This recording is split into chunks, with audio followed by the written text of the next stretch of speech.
नमस्कार। आप सभी का इस कथापटल पर हार्दिक स्वागत है। दोस्तों, आज के अंक में लेकर आई हूँ आपके लिए विश्वंभर नाथ शर्मा कौशिक जी की कहानी, जिसका शीर्षक है ताई। लगभग 100 वर्ष पुरानी इस कहानी की ताई मध्यम वर्गीय परिवारों की एक अमर पात्र है। पारिवारिक संबंधों में आई शुष्कता और कड़वाहट को केवल प्रेम और वात्सल्य से ही दूर किया जा सकता है। ये हम इस कहानी को सुनकर जानते हैं। इस कहानी के लेखक विश्वंभरनाथ शर्मा कौशिक की गिनती प्रेमचंद, जयशंकर प्रसाद, चंद्रधर शर्मा गुलेरी के साथ आधुनिक हिंदी कहानी के निर्माताओं में की जाती है। कौशिक जी ने लगभग 300 से ज्यादा कहानियां लिखी। उनकी कहानियों के चरित्र हमारे आसपास के ही जीते जागते लोगों में से हैं। प्रेमचंद के समान कौशिक जी भी यथार्थ को दिखाते हुए आदर्श को स्थापित करने में विश्वास रखते थे। इन्हें मनोविज्ञान की बारीक समझ थी, जो इनकी कहानियों को पढ़ने से स्पष्ट होती है। तो आइए सुने कहानी ताई। ताऊ जी, हमें लेलगाली ला दोगे? कहता हुआ एक 5 वर्षीय बालक रामजी दास की ओर दौड़ा। बाबू साहब ने दोनों बाहें फैलाकर कहा, हाँ बेटा, ला देंगे। उनके इतना कहते कहते बालक उनके निकट आ गया। उन्होंने बालक को गोद में उठा लिया और उसका मुख चूम कर बोले, क्या करेगा रेलगाड़ी? बालक बोला, उसमें बैठकर बली दूल जाएंगे। हम भी जाएंगे, चुन्नी को भी ले जाएंगे, बाबूजी को नहीं ले जाएंगे। हमें रेलगाड़ी नहीं ला देते। ताऊ जी, तुम ला दोगे तो तुम्हें ले जाएंगे। बाबू साहब बोले, और किसे ले जाएगा? बालक दम भर कर सोच कर बोला, बच, और किसी को नहीं ले जाएंगे। पास ही बाबू रामदास जी की अर्धांगिनी बैठी थी। बाबू साहब ने उनकी ओर इशारा करके कहा, और अपनी ताई को नहीं ले जाएगा? बालक कुछ देर तक अपनी ताई की ओर देखता रहा। ताई जी उस समय कुछ चिढ़ी हुई सी बैठी थी। बालक को उनके मुख का वह भाव अच्छा न लगा। वह बोला, ताई को नहीं ले जाएंगे। ताई जी सुपारी काटती हुई बोली, अपने ताऊ जी को ही ले जा, मेरे ऊपर दया रख। ताई ने यह बात बड़ी रुखाई के साथ कही। बालक ताई के शुष्क व्यवहार को टाड़ गया। बाबू साहब ने फिर पूछा, ताई को क्यों नहीं ले जाएगा? बालक ने कहा, ताई हमें प्यार नहीं करती। बाबू साहब ने कहा, जो प्यार करे तो ले जाएगा। बालक को इसमें कुछ संदेह था। ताई के भाव देखकर उसे यह आशा नहीं थी कि वह प्यार करेंगी, सो बालक मौन रहा। बाबू साहब ने फिर पूछा, क्यों रे, बोलता नहीं? ताई प्यार करे तो रेल पर बिठाकर ले जाएगा। बालक ने ताऊ जी को प्रसन्न करने के लिए केवल सिर हिलाकर स्वीकार किया, परंतु मुख से कुछ नहीं कहा। बाबू साहब उसे अपनी अर्धांगिनी के पास ले जाकर बोले, लो, इसे प्यार कर लो तो तुम्हें भी ले जाएगा। परंतु बच्चे की ताई श्रीमती रामेश्वरी को पति की यह चुहलबाजी अच्छी न लगी। तुनक कर बोली, तुम ही रेल पर बैठकर जाओ, मुझे नहीं जाना है। बाबू साहब ने रामेश्वरी की बात पर ध्यान नहीं दिया। बच्चे को उनकी गोद में बैठाने की चेष्टा करते हुए बोले, प्यार नहीं करोगी तो फिर रेल में नहीं बिठावेगा, क्यों रे मनोहर? मनोहर ने ताऊ की बात का उत्तर नहीं दिया। उधर ताई ने मनोहर को अपनी गोद से ढकेल दिया। मनोहर नीचे गिर पड़ा। शरीर में तो चोट नहीं लगी, पर हृदय में चोट लगी। बालक रो पड़ा। बाबू साहब ने बालक को गोद में उठा लिया, चुमकर पुचकाकर चुप किया और तत्पश्चात उसे कुछ पैसा और रेलगाड़ी ला देने का वचन देकर छोड़ दिया। बालक मनोहर भयपूर्ण दृष्टि से अपनी ताई की ओर ताकता हुआ उस स्थान से चला गया। मनोहर के चले जाने पर बाबू रामजी दास रामेश्वरी से बोले, तुम्हारा यह कैसा व्यवहार है? बच्चे को ढकेल दिया, जो उसे चोट लग जाती तो? रामेश्वरी मुंह मटकाकर बोली, लग जाती तो अच्छा होता। मेरी खोपड़ी पर क्यों लाद दे रहे थे? आप ही मेरे ऊपर डाल रहे थे और आप ही अब ऐसी बातें करते हैं। बाबू साहब कुढ़कर बोले, इसको खोपड़ी पर लादना कहते हैं? रामेश्वरी ने कहा, और किसे कहते हैं? तुम्हें तो अपने आगे और किसी का दुख सुख सूझता ही नहीं। न जाने कब किसका जी कैसा होता है, तुम्हें उन बातों की कोई परवाह ही नहीं, बस अपनी चुहल से काम है। बाबू साहब बोले, बच्चों की प्यारी प्यारी बातें सुनकर तो चाहे जैसा जी हो प्रसन्न हो जाता है, मगर तुम्हारा हृदय न जाने किस धातु का बना हुआ है। रामेश्वरी ने कहा, तुम्हारा हो जाता होगा और होने को होता है, मगर वैसा बच्चा भी तो हो, पराये धन से कहीं घर भरता है। बाबू साहब कुछ देर चुप रहकर बोले, यदि अपना सगा भतीजा भी पराया धन कहा जा सकता है तो फिर मैं नहीं समझता कि अपना धन किसे कहेंगे। रामेश्वरी कुछ उत्तेजित होकर बोली, बातें बनाना बहुत आसान है, तुम्हारा भतीजा है, तुम चाहे जो समझो, पर मुझे यह बातें अच्छी नहीं लगती। हमारे भाग ही फूटे हैं, नहीं तो यह दिन काहे को देखने पड़ते। तुम्हारा चलन तो दुनिया से निराला है। आदमी संतान के लिए न जाने क्या क्या करते हैं, पूजा पाठ करते हैं, व्रत रखते हैं, परंतु तुम्हें इन बातों से क्या काम? दिन रात भाई भतीजों में मगन रहते हो। बाबू साहब के मुख पर घृणा का भाव झलक आया। उन्होंने कहा, पूजा पाठ व्रत सब ढकोसला है। जो वस्तु भाग्य में नहीं, पूजा पाठ से कभी प्राप्त नहीं हो सकती। मेरा तो यह अटल विश्वास है। अब श्रीमती जी कुछ कुछ रुआंसे स्वर में बोली, इसी विश्वास ने सब चौपट कर रखा है। ऐसे ही विश्वास पर सब बैठ जाएं तो काम कैसे चले? सब विश्वास पर ही ना बैठे रहे, आदमी काहे को किसी बात के लिए चेष्टा करे। बाबू साहब ने सोचा, स्त्री के मुंह लगना ठीक नहीं, इसलिए वह स्त्री की बात का कुछ उत्तर न देकर वहां से टल गए। बाबू रामजी दास धनी आदमी है, कपड़े की आढ़त का काम करते हैं, लेन देन भी है। इनसे एक छोटा भाई है, उसका नाम है कृष्णदास। दोनों भाइयों का परिवार एक में ही है।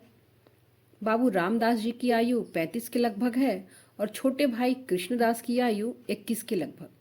रामदास जी निसंतान है, कृष्णदास के 2 संतानें हैं, एक पुत्र और एक पुत्री। रामदास जी अपने छोटे भाई और उनकी संतान पर बड़ा स्नेह रखते हैं, ऐसा स्नेह कि उसके प्रभाव से उन्हें अपनी संतानहीनता कभी खटकती ही नहीं। छोटे भाई की संतान को अपनी संतान समझते हैं। दोनों बच्चे भी रामदास से इतने हिले मिले हैं कि पिता से भी अधिक समझते हैं, परंतु रामदास की पत्नी रामेश्वरी को अपनी संतानहीनता का बड़ा दुख है।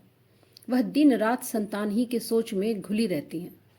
छोटे भाई की संतान पर पति का प्रेम उनकी आंखों में कांटे की तरह खटकता है। रात के भोजन इत्यादि से निवृत्त होकर रामजी दास शैया पर लेटे शीतल और मंद आयु का आनंद ले रहे हैं। पास ही दूसरी शैया पर रामेश्वरी हथेली पर सिर रखे किसी चिंता में डूबी हुई थी। दोनों बच्चे अभी बाबू साहब के पास से उठकर अपनी माँ के पास गए थे। बाबू साहब ने अपनी स्त्री की ओर करवट लेकर कहा, आज तुमने मनोहर को बुरी तरह ढकेला था कि मुझे अब तक उसका दुख है। कभी कभी तो तुम्हारा व्यवहार अमानुषिक हो उठता है। रामेश्वरी बोली, तुम्ही ने तो मुझे ऐसा बना रखा है। उस दिन उस पंडित ने कहा कि हम दोनों के जन्म पत्र में संतान का योग है और उपाय करने से संतान हो सकती है। उसने उपाय भी बताए थे, परंतु तुमने उनमें से एक भी उपाय करके ना देखा। बस तुम तो इन्हीं दोनों में मगन हो।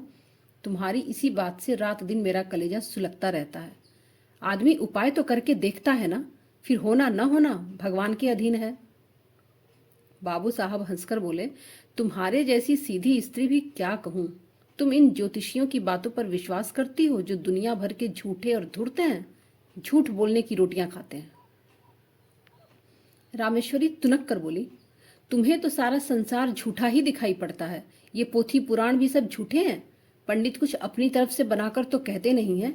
शास्त्र में जो लिखा है वे भी वही कहते हैं। वह झूठा है तो वे भी झूठे हैं। अंग्रेजी क्या पढ़ी, अपने आगे किसी को गिनते ही नहीं। जो बातें बाप दादे के जमाने से चली आई हैं उन्हें भी झूठा बताते हो। बाबू साहब बोले, तुम बात तो समझती नहीं, अपनी ही ओटे जाती हो। मैं यह नहीं कह सकता कि ज्योतिष शास्त्र झूठा है। संभव है वह सच्चा हो, परंतु ज्योतिषियों में अधिकांश झूठे होते हैं। उन्हें ज्योतिष का पूर्ण ज्ञान तो होता नहीं। 2-1 छोटी मोटी पुस्तकें पढ़कर ज्योतिषी बन बैठते हैं और लोगों को ठगते फिरते हैं। ऐसी दशा में उनकी बातों पर कैसे विश्वास किया जा सकता है? रामेश्वरी बोली, हाँ, सब झूठे ही हैं। तुम ही एक बड़े सच्चे हो। अच्छा, एक बात पूछती हूँ, भला तुम्हारे जी में संतान का मुख देखने की इच्छा क्या कभी नहीं होती? इस बार रामेश्वरी ने बाबू साहब के हृदय का कोमल स्थान पकड़ा। वह कुछ देर चुप रहे। तत्पश्चात एक लंबी सांस लेकर बोले, भला ऐसा कौन मनुष्य होगा जिसके हृदय में अपनी संतान का मुख देखने की इच्छा ना हो? परंतु क्या किया जाए, जब नहीं है और ना होने की कोई आशा ही नहीं, तब उसके लिए व्यर्थ चिंता करने से क्या लाभ? इसके सिवा जो बात अपनी संतान से होती वही भाई की संतान से भी हो रही है। जितना स्नेह अपने पर होता उतना ही इन पर भी है। जो आनंद उनकी बाल क्रीड़ा से आता वही इनसे आ रहा है। फिर नहीं समझता कि चिंता क्यों की जाए। रामेश्वरी कुढ़कर बोली, तुम्हारी समझ को मैं क्या कहूं, इसी से तो रात दिन जला करती हूं। भला तो यह बताओ, तुम्हारे पीछे क्या इन्हीं से तुम्हारा नाम चलेगा? बाबू साहब हंसकर बोले, अरे तुम भी कहाँ की क्षुद्र बातें लाई। नाम संतान से नहीं चलता, नाम अपनी सुकृति से चलता है। तुलसीदास को देश का बच्चा बच्चा जानता है। सूरदास को मरे कितने दिन हो चुके। इसी तरह जितने महात्मा हो गए हैं उन सबका नाम क्या उनकी संतान की बदौलत चल रहा है? सच पूछो तो संतान से जितना नाम चलने की आशा रहती है उतनी ही नाम डूब जाने की संभावना रहती है। परंतु सुकृति सुकृति एक ऐसी वस्तु है जिसमें नाम बढ़ने के सिवा घटने की आशंका रहती ही नहीं। हमारे शहर में राय गिरधारी लाल कितने नामी थे, उनके संतान कहाँ है, पर उनकी धर्मशाला और अनाथालय से उनका नाम अब तक चला आ रहा है। न जाने कितने दिनों तक चलता ही चला जाएगा। रामेश्वरी ने कहा, शास्त्र में लिखा है जिसके पुत्र नहीं होता उनकी मुक्ति नहीं होती। बाबू साहब बोले, मुक्ति पर मुझे विश्वास नहीं। मुक्ति किस चिड़िया का नाम है? यदि मुक्ति होना भी मान लिया जाए तो वह यह कैसे माना जा सकता है कि सब पुत्र वालों की मुक्ति हो ही जाती है? मुक्ति का भी क्या सहज उपाय है? ये जितने पुत्र वाले हैं सभी को तो मुक्ति हो जाती होगी।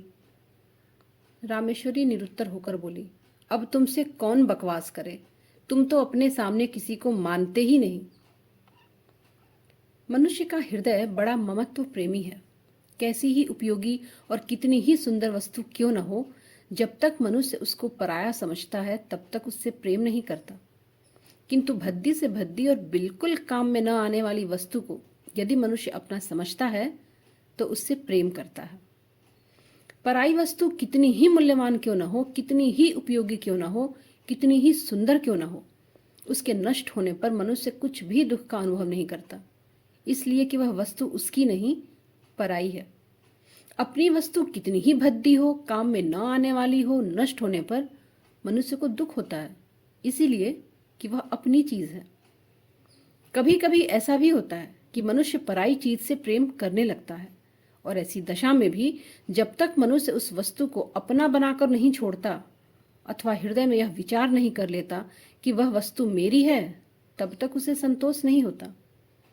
ममत्व से प्रेम उत्पन्न होता है और प्रेम से ममत्व, इन दोनों का साथ चोली दामन जैसा है, ये कभी पृथक नहीं किए जा सकते। यद्यपि रामेश्वरी को माता बनने का सौभाग्य प्राप्त नहीं हुआ था, फिर भी उनका हृदय एक माता का हृदय बनने की पूरी योग्यता रखता था। उनके हृदय में वे गुण विद्यमान अंतर्निहित थे जो एक माता के हृदय में होते हैं, परंतु उसका विकास नहीं हुआ था। उनका हृदय उस भूमि की तरह था जिसमें बीज तो पड़ा हुआ है, पर उसको सींचकर और इस प्रकार बीज को प्रस्फुटित करके भूमि के ऊपर लाने वाला कोई नहीं। इसीलिए उनका हृदय उन बच्चों की ओर खींचता था, परंतु जब उन्हें ध्यान आता था कि ये बच्चे मेरे नहीं दूसरे के हैं, तब उनके हृदय में उनके प्रति द्वेष उत्पन्न होता था, घृणा पैदा होती थी, और विशेषकर उस समय उनके द्वेष की मात्रा और भी बढ़ जाती थी जब वह यह देखती थी कि उनके पतिदेव उन बच्चों पर प्राण देते हैं जो रामेश्वरी के नहीं हैं। शाम का समय था।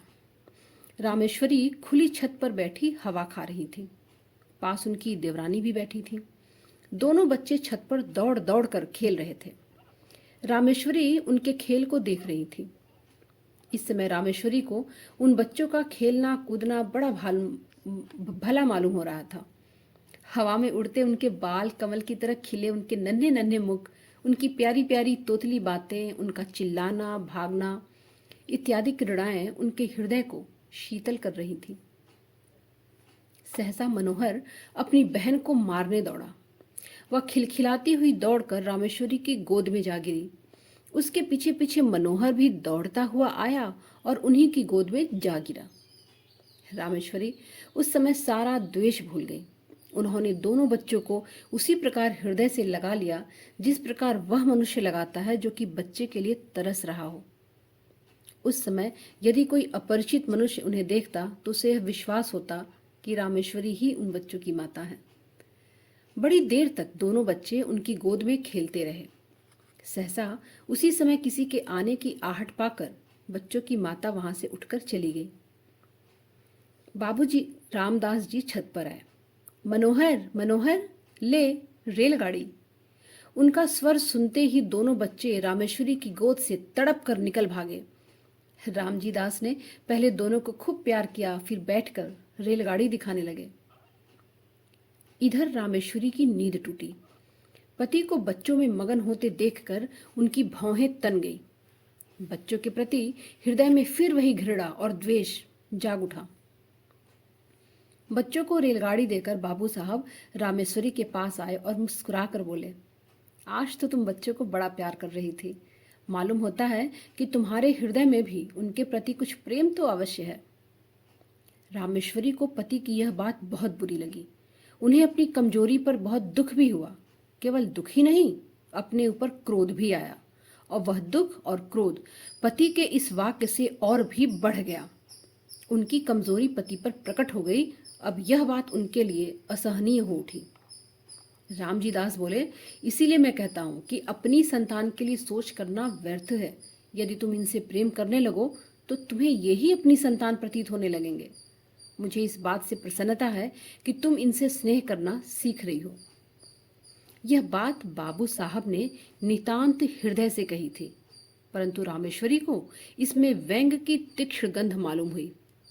उन्होंने कुढ़कर मन में कहा, इन्हें मौत भी नहीं आती, मर जाते तो पाप कटे। आठों पहर आंखों के सामने रहने से प्यार को जी ललचा ही उठता है, और इनके मारे कलेजा और भी जला करता है।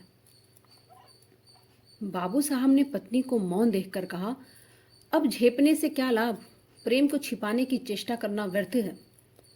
रामेश्वरी जल भुनकर बोली, मुझे क्या पड़ी है जो मैं प्रेम करूंगी, तुम्ही को मुबारक रहे। निगोड़े आप ही आके घुसते हैं।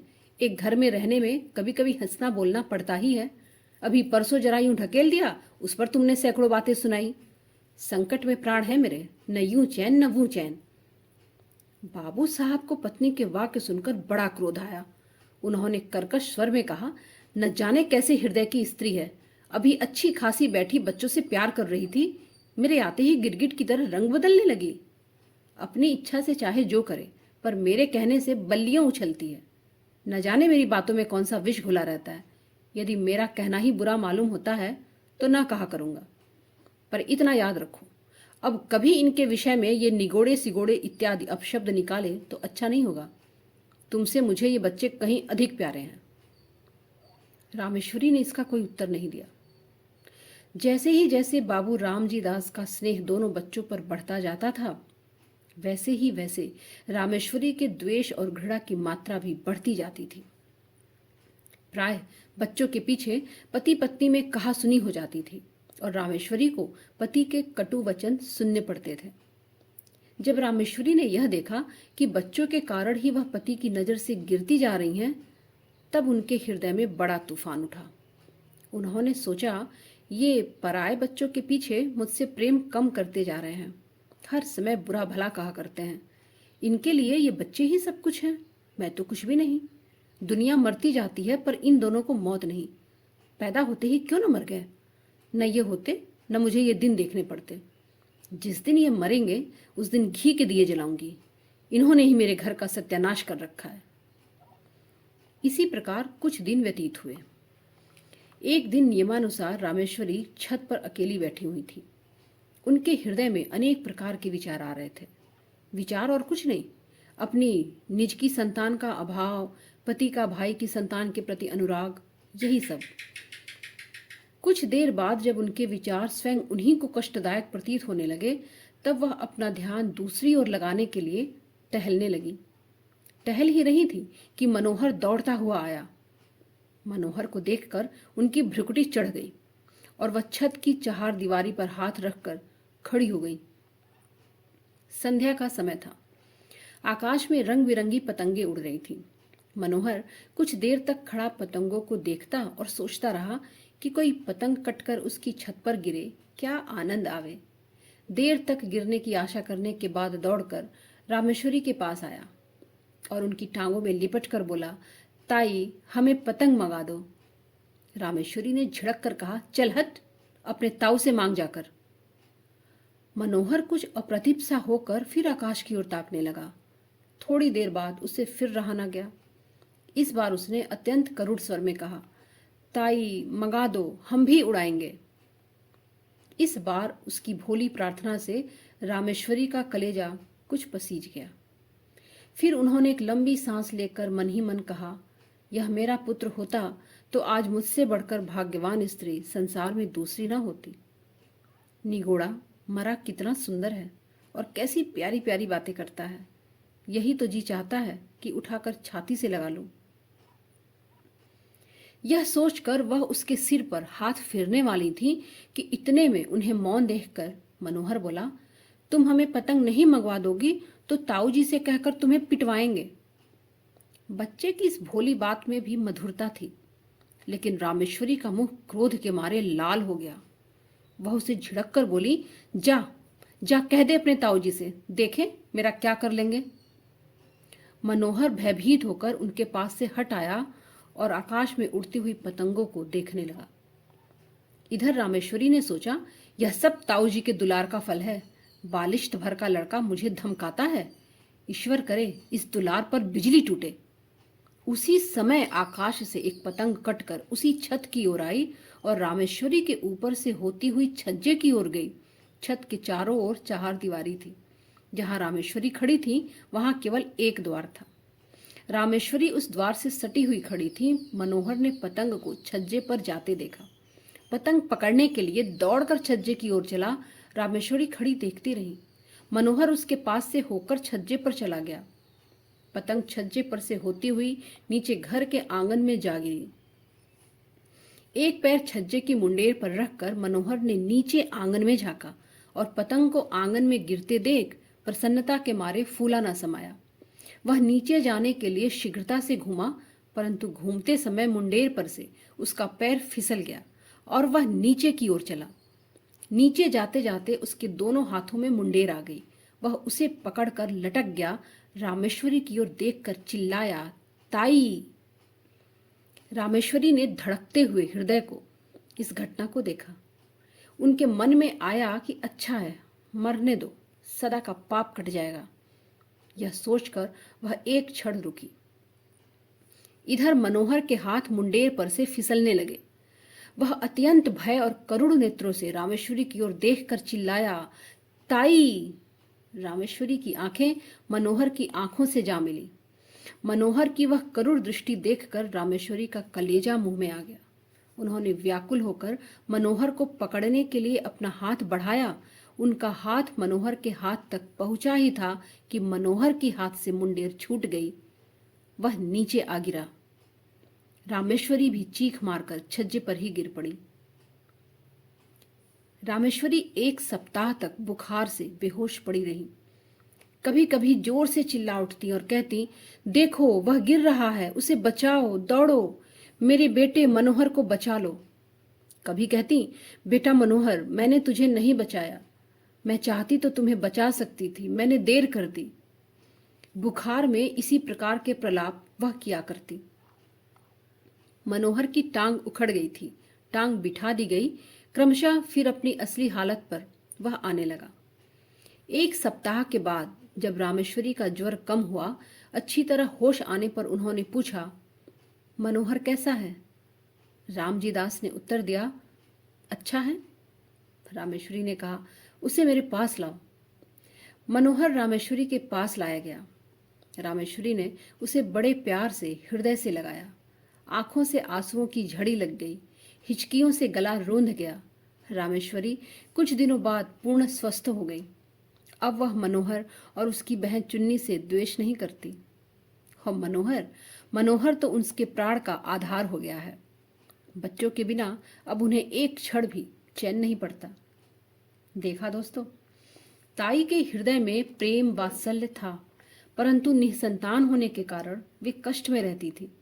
दुख की चादर के नीचे वे अपने वात्सल्य से ही वंचित रहीं, परंतु जब इस दुख की परतें हटीं तो वे ममता और स्नेह से भरी ताई बन गई। आशा करती हूँ कि आपको यह कहानी पसंद आई होगी। अपने दोस्तों में, परिवार में इस कहानी को शेयर करें। चैनल को लाइक, शेयर और सब्सक्राइब करें। कहानी सुनने के लिए आप सभी का हृदय से बहुत बहुत